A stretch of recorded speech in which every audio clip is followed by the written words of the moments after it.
I had the chance to check out and preview the upcoming expansion for Outriders, titled Worldslayer, and it was pretty sick.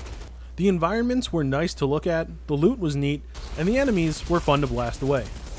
Before we dive in, keep in mind that I haven't played too much of Outriders, especially recently, so I won't be delving too deeply into the plot or anything like that.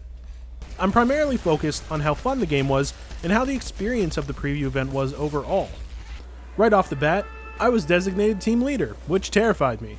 Thankfully, the team I was with was great, and working together was a breeze. My time with Worldslayer primarily took place in an icy tundra. It wasn't one note in appearance though, as the barren plains of ice made for some pretty stunning scenery.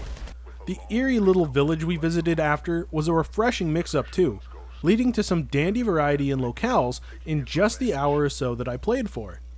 Despite my lack of experience with the game, I was able to pick up on the controls and what was happening fairly quickly.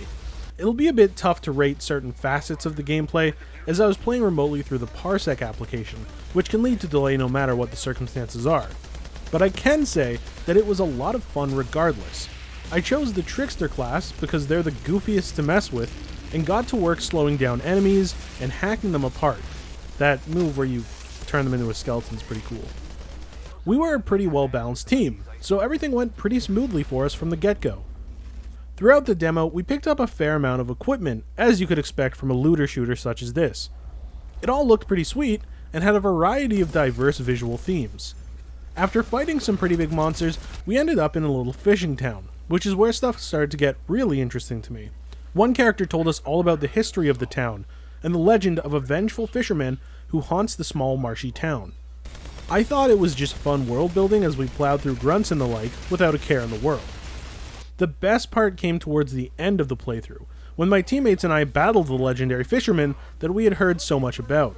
He was essentially a large troll man with hooks as weapons, and he was quite the tough boss.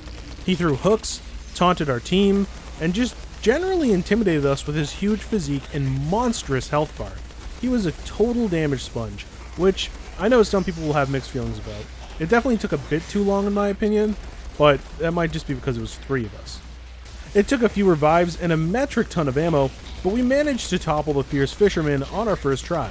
Not bad, especially for someone with a team leader like me. Overall, Worldslayer seems like a pretty robust expansion for Outriders. The equipment looks quite cool, the monsters are fun to slay, and the bosses are genuinely interesting. If you haven't played Outriders since launch, now may be a great time to hop back in with Worldslayer. And if you're fairly new to it like me, jumping in now will get you all prepped for Worldslayer's release.